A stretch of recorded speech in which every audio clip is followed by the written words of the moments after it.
Hello and welcome to the Aetherdrift 17Lands early data review. As always, we are 1 week into the format, and it is now time for me to take a look at what the early data is telling us. I like to do this, early on in the set, just kind of get a good framework for what's been going on, and talk about how the format is looking. So we like to start, of course, with the two color pair data for all users, and we'll take a look at all of it here. And it is a two color set, right? There's nothing special about it. There's no unique, like, they're not trying to do a three color set, so it is going to really mostly be in this two color region we're talking about. So right now, Golgari, Simic, your two most winning decks, but not too far of a leap from the two most winning to sort of this next tier of five here that you can see, about 2%, 2.5%, which is fairly typical. It kind of delineates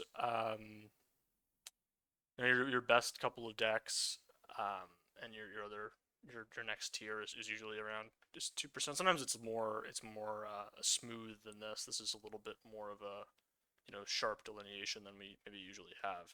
It's actually very clear the sort of the tiering of decks in terms of win rate for the general population. We have sort of tier one of these two decks, and then we have tier two of these five decks, and then you have tier three of or tier four of these sort of three decks, of the three Esper colors decks. Interestingly, the play rates are not distributed in the way that they typically are for all users. They're actually very flat. I would say that usually I would expect these numbers to be even higher relative to these other numbers than these are, which actually shows that, at least deck wise, there is some balance here. Color wise, we can see when you have sort of like your Esper colors as your clear worst, that there is some issues here. We can take a look quickly at top users. Is usually generally good to take a look and see. With top users, we always see a flatter curve in terms of deck win rates. That there's a much tighter band, and you can see this, right? So 62% down to 60 for the top eight, and really everything is viable except for even Boros is not too far off. 60 is usually your 60% is your average win rate. Boros is not even too far off, so truly nothing unplayable um, in this set, which is good, right? We like a format that is relatively balanced, and I know that it's interesting because early, and we'll see this in the general the statistics, one of the least color balanced formats in a bit, but archetype wise, it's not reflected. It's not reflected here so much. Obviously, again, the play rates we'll see. There's much more of a contrast here than with the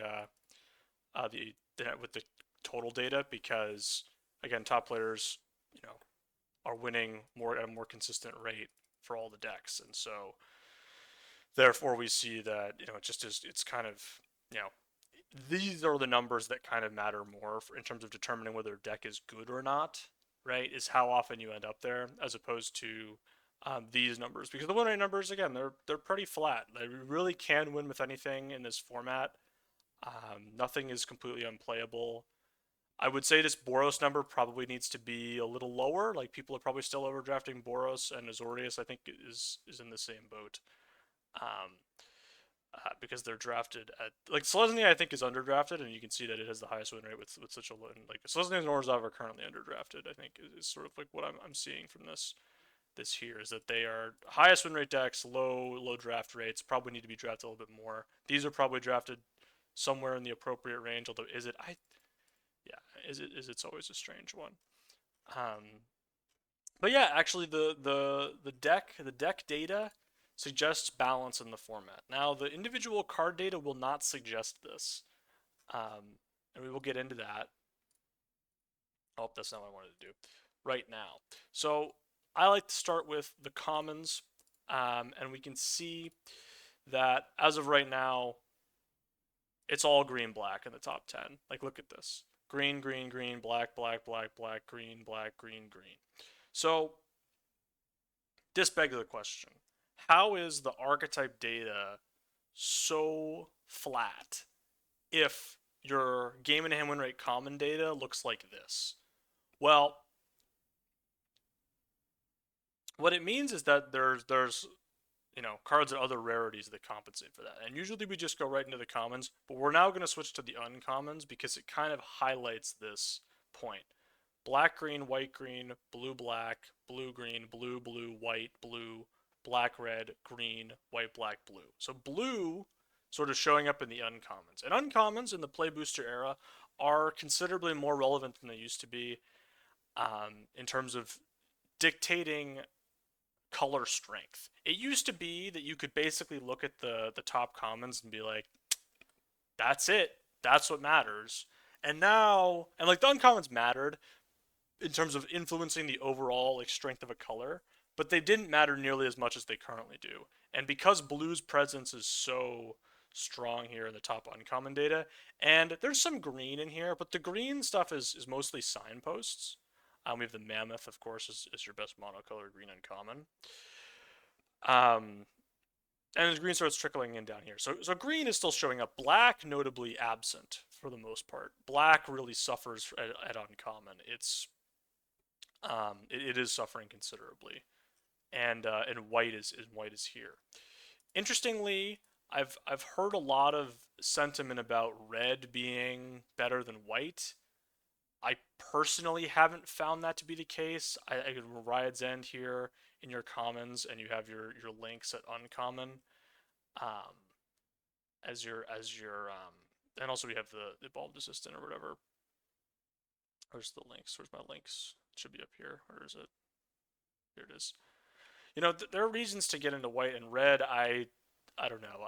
I'm tempered on red. Anyway, back to the commons. And yeah, so there is something to be said specifically about black and green commons being considerably stronger than the other colors commons, but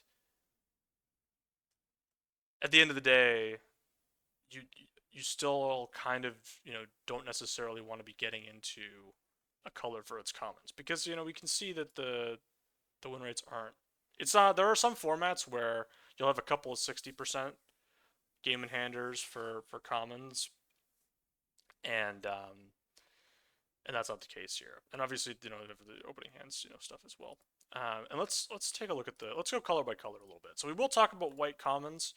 Um, Rides and Broadcast Rambler are the two ones that I would consider to be actively good. Quick Welder's decent. It's decent, but I wouldn't say I would like actively be happy to like. I'm not like this card's in my deck and I'm like, that's fine. You know what I mean? If I'm doing the artifact stuff, that's fine.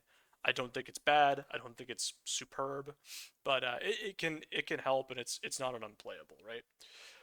These two cards I'm actively happy to have in my deck. I like Ride's End a lot. It's maybe the best common removal spell in a vacuum in this set. Obviously, it's competing with Spin Out and Plow Through in green and black. But the exile is significant, is really really significant. So I think this card is actually quite strong. And to also just kind of reflect that, and this card is always going to be hard to come by. Those type of cards tend to be overdrafted, if anything. Um, but yeah, and then we get into like a bunch of stuff that doesn't really matter. I'm trying to sort of think about it. Anything that matters down here. This is a card that matters. The interface is. I mean, its game and hand rate is truly atrocious. I gotta imagine for top users, it's not that bad. No, it's that bad. It's actually that bad. So you probably just don't ever play it. Even like this to me indicates that even in color pairs where it works, which we can look at. Hold on. Which blue white should be the one that. Hello. Hello.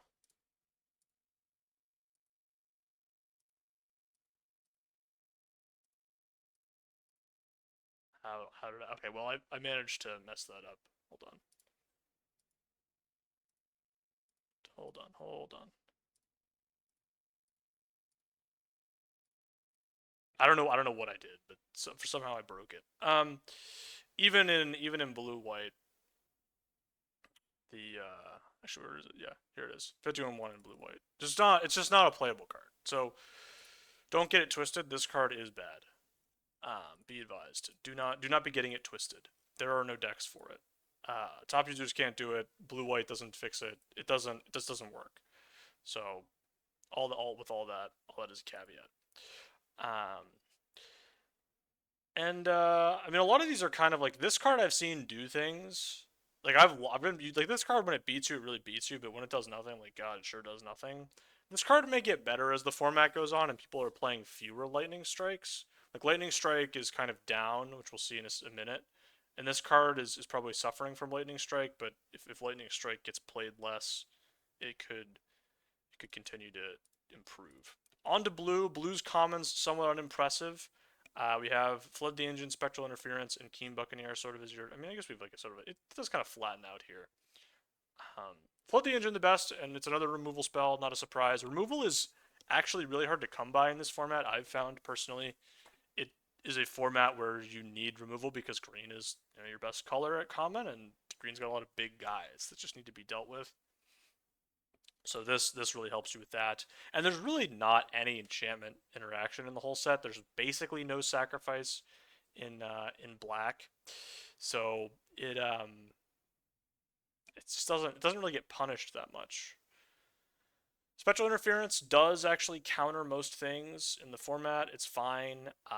If we look, I assume for hold on, let's go to top users real quick for the counter spell because sometimes it can be very bad. Yeah, it's kind of more mid.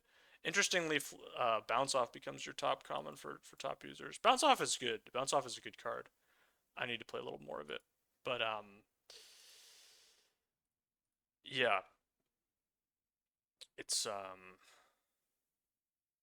it's not bad. And then we have sort of there's a bunch of like good role players in blue, like Nimble Thopterist. Nimble Thopterist not being blue's best common is kind of interesting. It just kind of shows this is not what matters anymore. Like I don't like it's kind of become tough. Trip up I've really hated like a lot. I have to let's go back to here. Trip up I've really hated. Like I've really hated this card. Um like I think this card is so much worse than bounce off, which I've seen. And they're taking like similar spots, which is probably bad. Like this I think is better than this by like a lot. So that's something to note. Hull Drifter is a card that I like in some decks it's great, and in some decks it's medium to bad, which I think is sort of what this is indicating as well. This guy is interesting because it kind of like feels good when it works, but it just doesn't work all that often. So I really think this is probably not a card that is taken appropriately at the moment. Anything else to think? Thoughtcast isn't here. That's kind of funny. All right, on to black. Black's current best common is Engine Rat, although this is like a tie with 5 commons. We saw earlier that these are all some of the best commons in the set. Engine Rat, Wickerfolk, Grim Bauble, Pact All Terror, Spin Out, all great cards, and then Maximum Overdrive is okay, but part of that is a function of where it's taken. Um, yeah, I mean the rat is good. I'm not going to tell you the rat's not good. We can look at top users and it's gonna be Grim Bauble. That doesn't surprise me. That's reflected my experience. Grim Bauble is definitely my personal pick for best black common. Um, I really like it. The black artifact package just works really well at common. We can see Grim Bauble, Pact, Altera, Wreckage, Wickerfolk is kind of like a great foundation. You've got cards, you've got a removal spell, you've got a 2-drop, you've got a 4-drop. And the 2-drop is relevant into the mid and late game, which matters in this format. This is the 2-drops are the worst they've ever been. Not ever, but in the last like 3-4 years, they're the worst they've been. So it is sort of the death of the format speed. Siphon Fuel, I mean, you're kind of getting into the medium stuff. I kind of like this guy, this Mutant Surveyor. I found uses for it. I quite like it. Um, this card is basically only in my deck if I have Transit Mage in it, which is a blue uncommon. But like, I think you can play it there. It's still not great, but kind of does the thing. Um, But yeah, I mean, there's Black's got some great commons. They're good. Specifically, like they're your two removal spells are fantastic, and you want to take them. Murder's all the way back. Like say what you will about say what you will about murder, but removal spell, murder is it's back. It's all the way back. People don't get it twisted. Quickly on to red. Red is suffering in this format a lot from its commons not being very good, except for Thunderhead Gunner, which is great, but it's really not performing that well. I mean, even in whatever, like I'm not super happy about any of these cards, to be honest with you. Like I'm never first picking any of these three cards. Like it's never gonna happen in this set. I just can't imagine it happening. Um, all of these cards that are aggressive leaning basically just don't function. This card is like atrociously bad. Be advised. This is bad because there's no sacrifice. Like one of the things I realized with this is there's literally just nothing to sacrifice in the whole set. Like, there just isn't any. Like, there's no. That's not what this set's about. So that's something to think about as well. We can quickly look at the top users. Yeah, it's just Gunner by like a lot. Interestingly, this is here, which is really weird. Why is this here?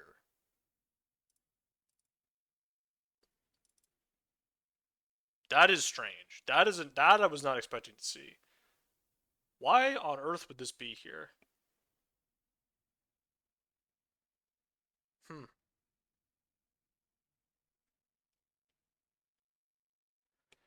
That is an unexpected sighting for sure. It's a small sample, right? We're at 1,300 games in hand, but that's interesting. I'd consider these to be better than it. I mean, obviously we can see the Alsa whatever is so low that it does kind of matter. But yeah, red drops off really fast, and I think that a lot of its commons are basically unplayable. I think like all of these cards down here are not. I hate this card. I don't think this card is reasonable.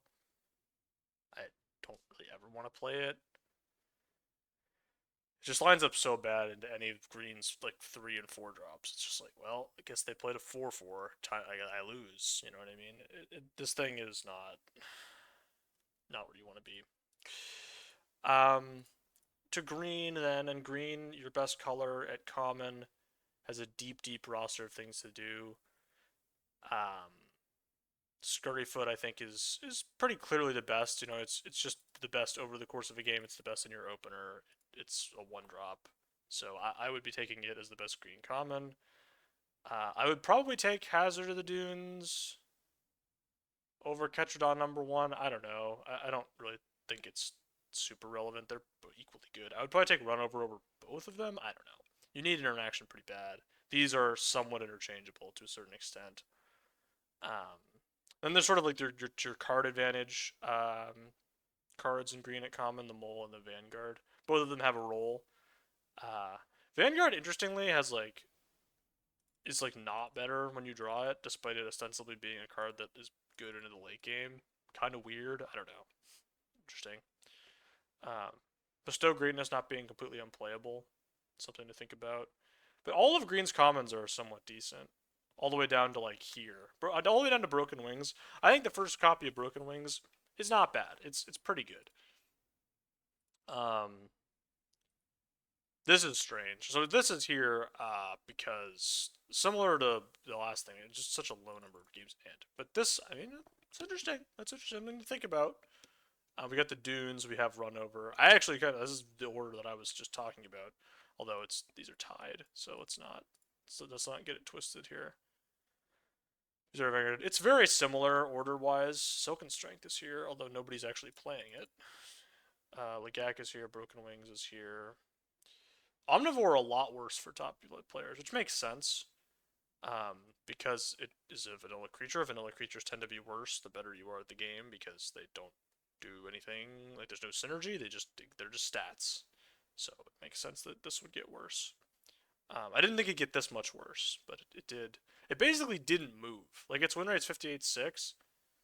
Um, its win rate is 56.5. It's a 2% increase. That's actually kind of considerable in terms of how, because this is basically average, and 58 for top players is like 2% down. So That's something to think about. There is colorless commons. Do I care about these? There's a bunch of lands, and then starting column is a card that I want to talk about because it's a good. I've liked it if you're playing 3 colors, but yeah, and the artifact decks that like have packed all terrors, this thing is just kind of a beast. I don't like the tortoise. I'm kind of curious where the starting column shows up for top users. It's going to be down the list. Night Market's here. The Fairy is here. Weird. Where is it? Where is it? The tortoise is up here again. I'm mad at the tortoise, but the tortoise is kind of an average guy. I guess you can play him.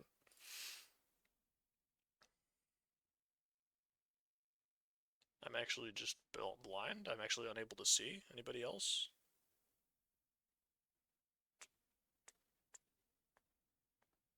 Oh, here it is down here. No, it's really bad. I don't know. I've had reasonably good experiences with this thing, so I don't know. This is interesting to me that this would be performing so poorly, but it's not that interesting because it is a manolith, right? Like manoliths are they're manoliths. Like you really gotta like want it to want the card, but when you want it, I think it actually is not terrible. Um, okay. There's no multicolor commons, yeah. So we can move on to the multicolor uncommons because it sort of gives a good sense of the format. This is for top users. I guess we can just start there. Um, yeah, I mean here's sort of like your 3 top. I mean this card is great. Boom wagon. It's the boom. It brings the brood wagon. You know what I mean? But like it's good. Green black's good. It's good for the best players. It's good for everybody. Thrill Seeker performing as I thought it would here in this sort of section of the data, not necessarily everywhere else, but in this particular metric, signpost uncommon doing well. Top users. Surprised to see Sky Serpent Seer so low on the list. I would have thought this would have been higher, but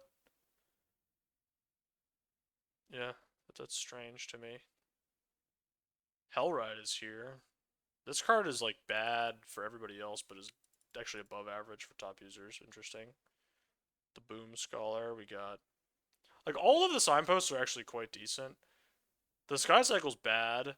The Boosted Sloop is kind of bad. Apocalypse Runner is kind of bad. Voyage Home, kind of bad. This thing, obviously, the 2 red-white ones don't work, but everything else is like kind of works. Like Dune Drifter is at least like an average card, and like you'll play a Dune Drifter. You know what I mean? You're never gonna first pick a Dune Drifter, but you're gonna play a Dune Drifter in your decks. So, and Dune Drifter is sick when it like works. You just kind of need to have the right amount of that effect, right? So, something to think about. Let's look at everybody to see what changes here. Broodwagon number 1, Beast Rider number 2. Haunt the Network moves up quite a bit. It actually let me check that. That's actually quite fascinating. That's interesting. But Sketchman Seeker is still here. Thrill Seeker. It's the same ones. They're just in a bit of a different order. The Broodwagon is considerably better in this set because um, it's just so much raw strength there. But a lot of things are similar in terms of how good they are. Is there anything that's like really bad? Hell Ride's all the way down here in this set. It's kind of interesting. But the red white cards get even worse.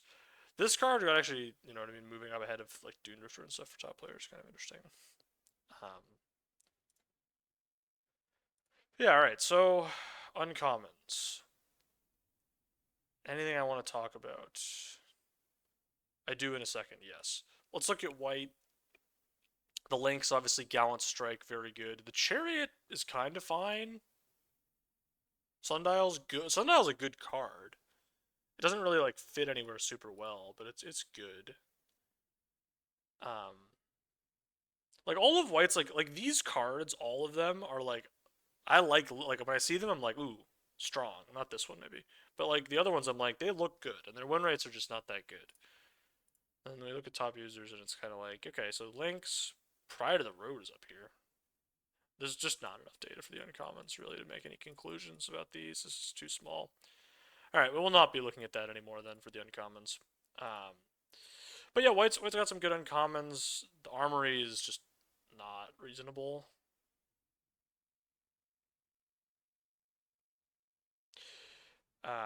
Blue has an uncommon that I do want to talk about, aside from the ones that are very good, which is all of these. Like, all of these are good. Transit Mage is interesting because you do need to build around it, but it is good. It's quite good. It's worth building around. Stock Up, I mean, still underrated. Divination all the way back, 2025. And this is kind of like I want to have a discussion about this because what I don't want to hear anymore is that the like an argument that I never want to hear again is the data does not accurately reflect how good card draw is in relation to other cards. Because like there's a lot of people out there that think that for some reason card draw is unfairly treated in these type of sample sets, you know what I mean? And the fact of the matter is it's just not true.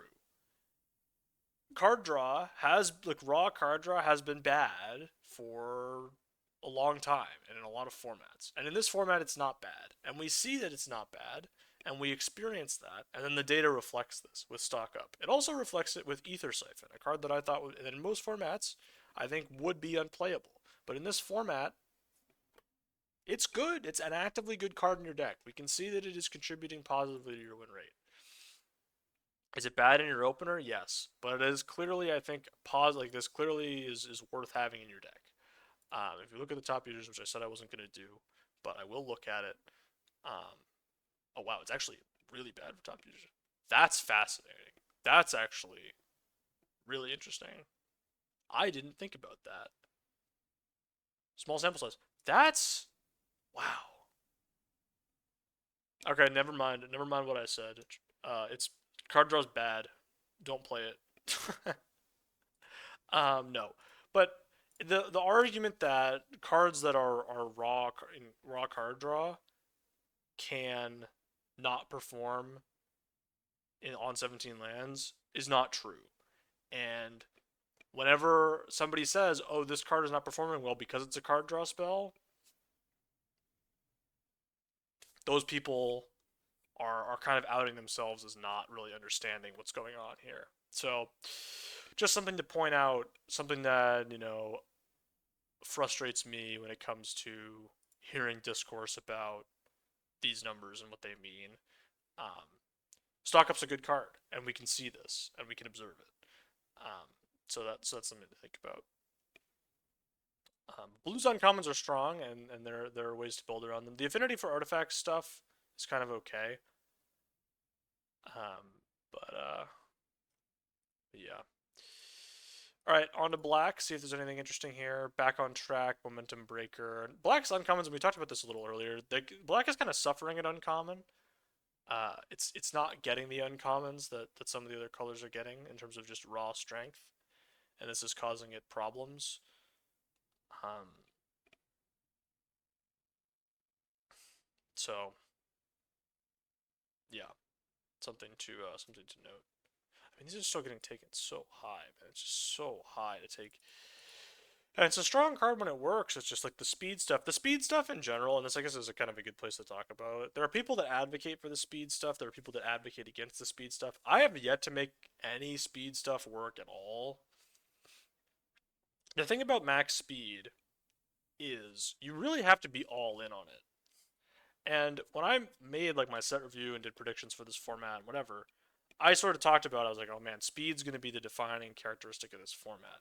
And so far that hasn't been the case because the speed decks have been like too disjointed. They're not all in enough on getting max speed. When your max speed cards are on, they're quite good. It's just you really have to be like all in on doing it. And this is never going to be reflected well in this type of whatever. Intimidation tactics. Eyeball emoji. I like this card a lot, but you know, looking by the way, pretty good, pretty good. Good when you're good. It's good when you're good. You know what I mean? Um, questions about whether or not I'm good. So that's those are the questions we're having this set. Um, yeah, so it's been a this is blacks uncommons are just not as strong as some of the others. Although we can see they're perfectly serviceable here. These are average win rates. These two cards are kind of your two good black uncommons. Momentum Breaker back on track. This one because it starts your engines on turn two is quite nice for what I talked about with the start your engines stuff. Back on track, obviously, in the black green style decks is quite good. On to reds uncommons, and I think you're gonna kind of see why I think red is maybe the worst color in this format. I think red is just not as good. Just reds highs are not as high as whites highs in this format. Your best uncommon is Grease Run Scrablin. It's a good card. Its opening hand win rate's really high. I wouldn't say even really high. It's just high. I wouldn't say it's like not blowing me away. Road Rage is good, but it's not hitting enough. Road Rage is not hitting enough. In some decks, it will work better, but the problem is what deck is that in red? Like what vehicle mount deck are you doing in red? It's like red white doesn't really work as a deck. So this card is probably at its best in red white, but red white's bad. Red green maybe.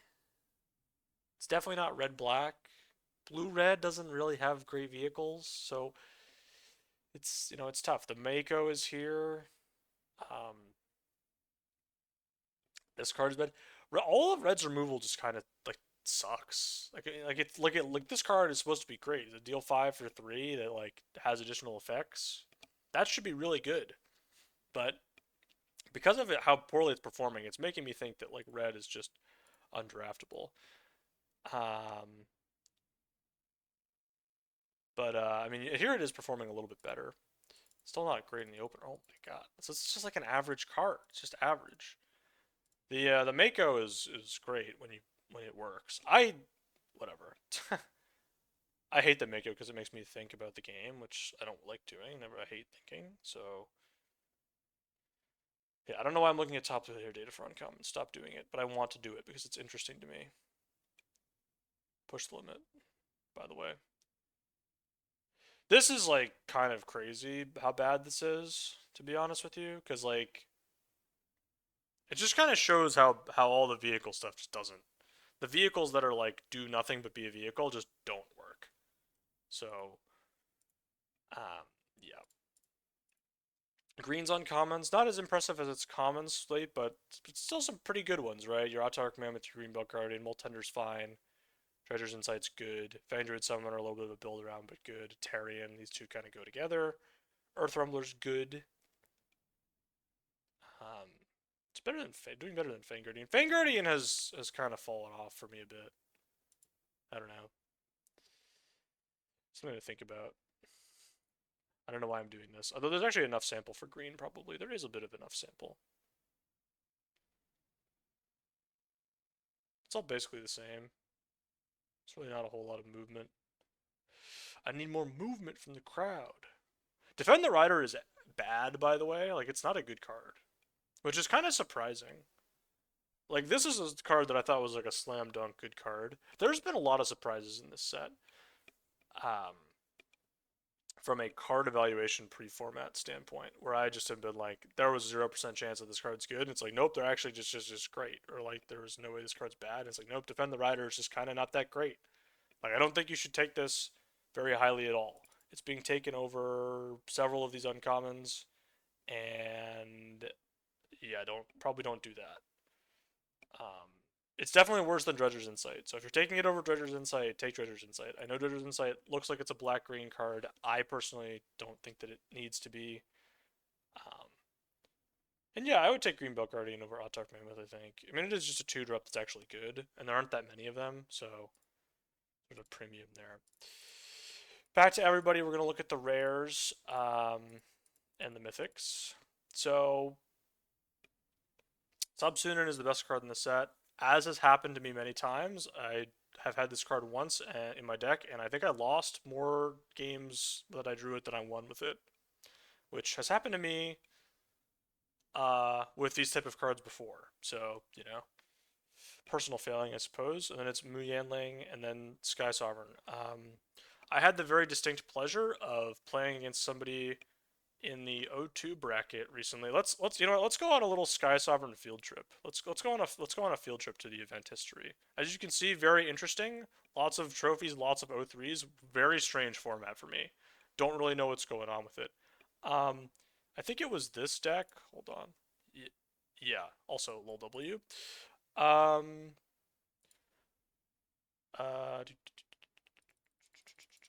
Is this the right one? Let's see. Yeah, it's no, it's not this one. It's not this one.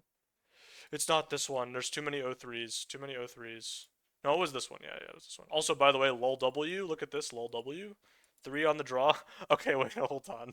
Now I'm just tilting off about my six games in a row on the draw, 2 O3s. That's a disaster. I mean, that's oh man.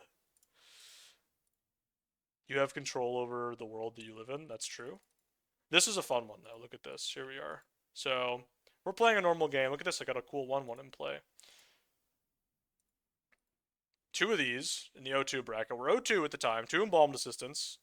Just one of the best cards in the set. 2 of them. Here's the Sky Sovereign. Wait, hold. Actually, wait, hold on. No. The Sky Sovereign was here before. Okay, here comes. Oh no. I'm stupid. I'm actually stupid. Yeah, here's the Sky Sovereign. The Sky Sovereign has landed on turn 5. Right. Turn 5. Sky Sovereign. Kill my flyer. Okay, cool. So we have, you know what, you know what, I'm set. I got 2 removal spells for the Sky Sovereign if they reanimate the Sky Sovereign. So play a 2-3. A couple turns later, oh, Sky Sovereign's back. They got a Dune Drifter. Well, O2 bracket. You got to have two of these, a Dune Drifter and a Sky Sovereign. That's the O2 bracket. That's what's going on in that bracket. That's what's supposed to happen. And then we go to the next turn and we're like, oh, we've drawn a bunch of cards off this Merfolk. I'm at like 6 life or whatever, so I'm gonna die. And I'm like, okay, well they crew the Sky Sovereign, and then look at this, got him. Look at the tempo blowout, huge. 2 cards in hand, not that likely. Dune Drifter again on the stack. X equals 5. You know what's coming back. You know what's coming back. I got a 1-3 in play. You know what's coming back. Sky Sovereign. This was a fun way. This was a fun way to go. That was a fun one. I guess we can look at the one that did this one just have was this all in the play or what? No, actually, I'm on a generational run, dude. I'm on a generational coin flip losing run in this format. Look at this. We have 2 plays and then 11 draws in my last. I'm 7-6 in these last 7 games, and we are on the draw 11 times. I'm just, sometimes I'm gonna. This one's probably gonna be all on the play though. Nope, Tua. Wow, I am on I'm on a generational run. Okay, here we go. Here's some regression, a little bit of regression to the mean and the play here. But yeah, it's been maybe this one, surely this one. No, dude, I'm cold. I'm cold from deep. What is going on? What is going on in this format? I'm like 33% on the play. This is unbelievable in my last like 10 drafts. That's crazy, dude. That is like in these drafts, I'm like it just keeps going. This is when they tell you the shuffler's rigged, this is what they mean. This is what they mean. Okay, all right. Still yet to find a single draft in which I've been on the play more than I've been on the draw. Here we go. Here we go. We found one, guys. We did it. We found one. We did it. Here it is. The first. So I've had. I'm not trying to do this to be salty. You can see I'm like kind of laughing about it because it's funny or whatever. But like, geez, man, like, talk about warping your perspective on a format. And let's go look at that really quickly because um, play draw. Hold on. And here we are. So it's a 53%er, which is not terrible. I mean, it's not great. We're straying further from God's light here. I think 52 is kind of like really like where the max should probably be in terms of the format being like fun. I mean, my favorite format of like all time is March of the Machine, which is down here. So like take that with a grain of salt. And like these are 2 of my favorite formats ever, March of the Machine and MKM. I love these formats, and they're over here. Um, But yeah, so it's a skosh slower than the formats have been for the past bit. Um, go look. So here's LCI in the Play Booster era. It's a little slower than OTJ. Is it the slowest Play Booster era set? So Pioneer Masters doesn't count. It's also slower than Pioneer Masters technically, and it is a slow format. Don't get it twisted. Me trying to find the set symbols. Here's Bloomborough. It's faster than that. These are all. Duskborn is down here. Duskborn's fast. So yeah, something to note. We can actually look at this cool little turn length graph. Ooh, wow, look at this, and we can actually compare it to. We can add something like a Duskborn, for example, and we can see Duskborn's games ending considerably earlier on average. Lots more long tail games where there's board stalls in this format. And actually, this is pretty significant, right? So it's 2 percentage points that turn 8, turn 9, you're losing like 5% of your giants. And actually, we know that format speed tends to slow down over the course of a format. So this actually is likely to even move a little more to the right here, closer to your. It's 9.1 already. It's gonna get closer to like 9.5. Not in the data because the majority of like half of the format data that we have for like the entire format is like not half but like a quarter has already been collected because everybody plays in the first week and you know format life cycles are slower. Anyways, back to salting off about being on the draw, not salting, but like observing statistical anomalies about. So when I look at this and we say, okay, well, 7-0 if I look at. So we look at these and we say, Spencer, why is your win rate so bad in this format? And like we go, hey, well, or So I mean that counts for 3% of it, right? So is what it is. But we can look at this. Interestingly, so this is what I've been doing. A lot of blue, a lot of black. I've been drafting like 3 color stuff to some success, to some lack of success. Um, in the format, high volatility format for me. I've drafted the green black decks. I like green black quite a bit. It's a I had this really successful red black deck. I've had some green white success as well. Um, we tried blue red once and decided we never wanted to do it again. I will probably at some point eventually do it again, but all that. I got really off topic when I was talking about rares, didn't I?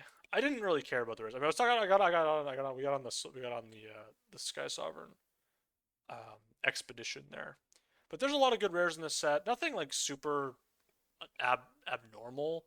Like this is pretty normal. 70 is actually really high. I actually lied. 70 is kind of rare air. You don't usually 66 is closer to where your top rare is. So Sabsunin is actually kind of a house. Again, have found actually what, hold on. I'm doing this again because I'm mad. But we did find ways to lose with this card. Hold on, is this it? Is this the one? No, this is not the one. Is it this one? I swear I won some games. Maybe it's this one. Yeah, here it is. This is my deck. I went 4-3 with Sabsunin in it. How is it possible? I don't know. The mana base was good too. Look at this mana base. Ooh, cheeky. I have too many things that cost 2 mana. I don't know. This deck looks good to me. The real thing is it doesn't have enough interaction. There's not nearly enough interaction in this deck. I have like 3 interaction spells. It's not close to enough. I should have been playing Bounce Off. That was a mistake. I have one. I need another one. Probably. Also just card draw. Anyway, yeah, that was a deck that happened. But yeah, so back to the thing I'm actually talking about. Yeah, nothing like super exciting. March of the World is a card to call out because I thought it would be really bad. Turns out it's just good. Triple green is fine because the man like you want to be playing heavy green decks, and this plays super well with green's best common, the scurry foot that makes 2 guys, and it basically I have beaten it. Like it just stayed on board and I beat it. I also beat it by I think I actually lost the game that I removed to it, but I played against it a couple times. It's okay. This card is good. Kind of underrated a little bit at the moment. Sneaky. Perilous Snare is great. Probably the best reason to get into white. Here's the Aether Spark. Haven't seen this yet. I'm sure it's unbeatable. Um,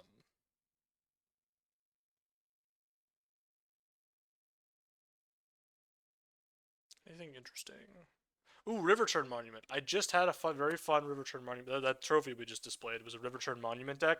Cards completely unbeatable. It's not true. It's 60%, but this is a real thing. In my set review, I respected this card by giving it not a tier 5 rating. I put it in tier 4, and I was like, I respect River Turn Monument.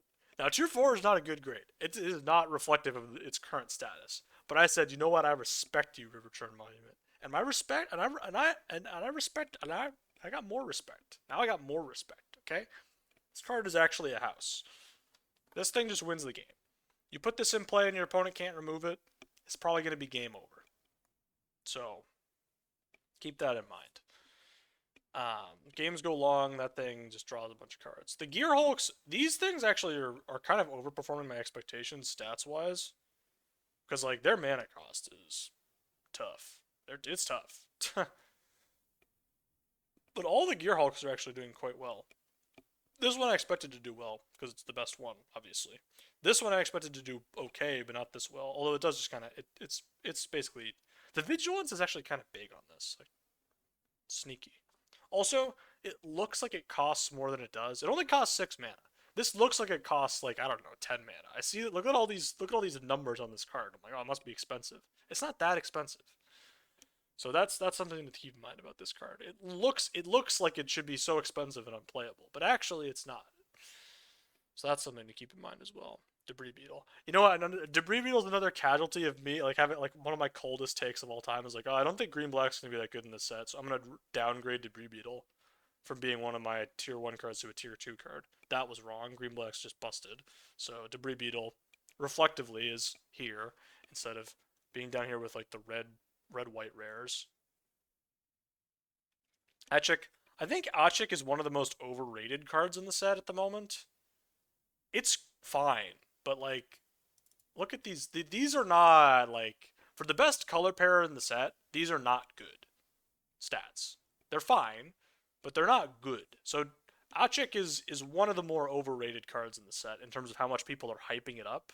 Like, it's a fine card, but don't I also thought for some, I've played against this card like 3 times. I thought that when the insects died, you drew a card. I don't know where I got that idea,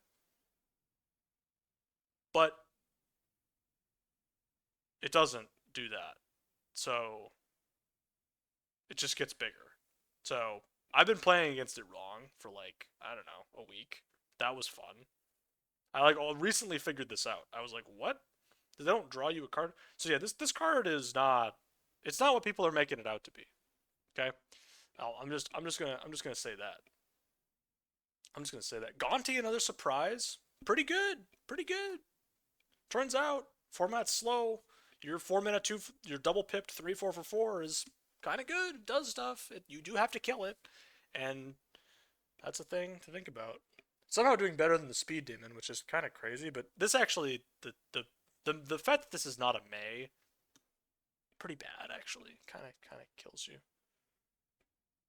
Die to your own Speed Demon. Yeah. Nothing super surprising as we go down here, other than like some of the cards are bad. This card I thought would be bad and is okay. The Wrath is mid, although again, if you have the right deck for it, it's good. It's nice because it destroys the indestructible stuff, which has actually come up for me already, but beats Sebsunin. Think about that. Look at that. Sebsunin. Owned. Imagine getting owned. Look at this, by the way. Crazy. Crazy for a 5-drop. Doesn't move. 70 opener, 70 game in hand. Doesn't move. Just chilling. Just vibing. Not that common. And with that, that's it. That's the 17 Lands data review, the early 17 Lands data review for this set. I hope you enjoyed the crazed rambling about my conspiracy theories about the Arena Shuffler and why I'm on the draw 70% of the time in my last like 10 events. But we don't talk about that anymore. We don't need to talk about that anymore. Okay? It's a bit. It's a bit. It's a meme. It's a joke. So that's it. There may or may not be more. There will be, I guess, there will be more Aetherdrift content with the set re-review comes out. Will I make something in between that? I don't know. But see you next time.